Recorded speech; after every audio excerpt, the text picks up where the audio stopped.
The Tale of the Fox and the Crow. Once upon a time, in a vast and ancient forest, there lived a sly fox named Reynard. Reynard was known far and wide for his wit and cunning. His sharp mind had helped him survive through many dangers in the woods, and he took great pride in being able to outsmart any creature that crossed his path. His red fur glistened in the sunlight, and his eyes sparkled with mischief, always on the lookout for an opportunity to use his cleverness. In the same forest, perched atop the tallest oak tree, lived a crow named Velvet. She was known for her silky black feathers, which shimmered like polished obsidian under the sky. Velvet was proud, not only of her beauty but also of her fine voice. When she sang, the other birds listened in awe, though many said her voice was more screechy than musical. But Velvet didn't care. She believed herself to be as gifted in song as the nightingale. One fine day, while the forest was buzzing with the sounds of summer, Velvet discovered a piece of cheese. It was a large, fragrant piece, likely taken from the village nearby. She held it proudly in her beak, her eyes gleaming with delight.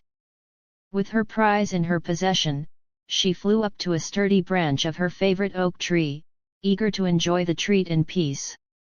Reynard, who had been wandering the woods in search of food, happened to pass by the base of the oak. His sharp nose immediately caught the rich aroma of the cheese, and his eyes quickly found Velvet, perched high above with the coveted morsel in her beak. The sight made his mouth water, and instantly, a plan began to form in his clever mind. "Ah, Velvet, what a splendid day!" Reynard called out in his smooth, honeyed voice, as he sat himself down beneath the tree. Velvet glanced down, the cheese still clutched firmly in her beak. She eyed Reynard with suspicion, knowing his reputation for trickery. "My, what a radiant creature you are," Reynard continued, his tone filled with admiration. "I must say, there is no bird in the forest quite as magnificent as you. Look at your feathers, they shine like the night sky." Velvet puffed out her chest, her vanity starting to stir. She preened a little, but kept silent, unwilling to drop her precious cheese. "And of course, your beauty is only rivaled by the splendor of your voice," Reynard went on, his words dripping with false sincerity. "Why, the whole forest speaks of it. Your songs must be the envy of the nightingale and the lark. In fact, I would consider it a great honor to hear you sing today. Would you favor me with just a small melody?" Now Velvet's heart swelled with pride. She loved nothing more than to be praised for her voice. For a moment, she forgot all about Reynard's sly nature, and she desperately wanted to show off her musical talents. Reynard watched her intently, trying to hide the gleam of triumph in his eyes. He knew that Velvet's vanity was about to get the best of her. With a tilt of her head and a slight flutter of her wings, Velvet opened her beak to sing. But as soon as she did, the cheese slipped from her grasp and fell straight into Reynard's waiting jaws. Quick as a flash, Reynard snapped up the cheese and devoured it in one gulp. Velvet, realizing her mistake, squawked in anger and flapped her wings in frustration. "Why, thank you for the delicious meal, Velvet," Reynard said, licking his lips. "Your voice may not have reached my ears, but your song was sweet enough to fill my stomach."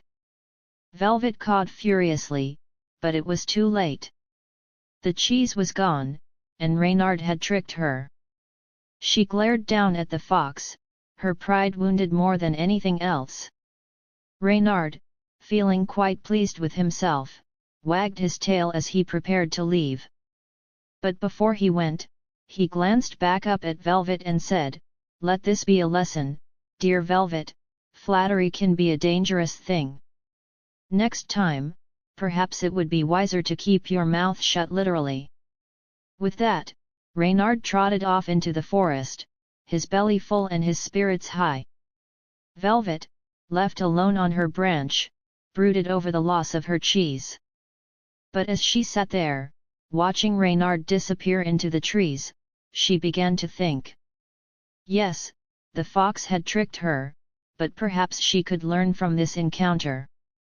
She had been too easily swayed by his words, too eager to be praised. Perhaps next time, she would be more careful. And so, the forest returned to its usual rhythm, with Velvet vowing to keep a closer guard over her treasures, and Reynard, ever the trickster, continuing his search for his next meal. But deep down, Velvet knew that though the cheese was gone, she had gained something more valuable that day, a lesson in the art of deception. She would not be fooled so easily again. And as for Reynard, well, the fox continued to roam the woods, always on the lookout for his next cunning scheme, knowing that one day, even his cleverness might meet its match. Moral of the story: beware of flatterers, for their words may hide a scheme.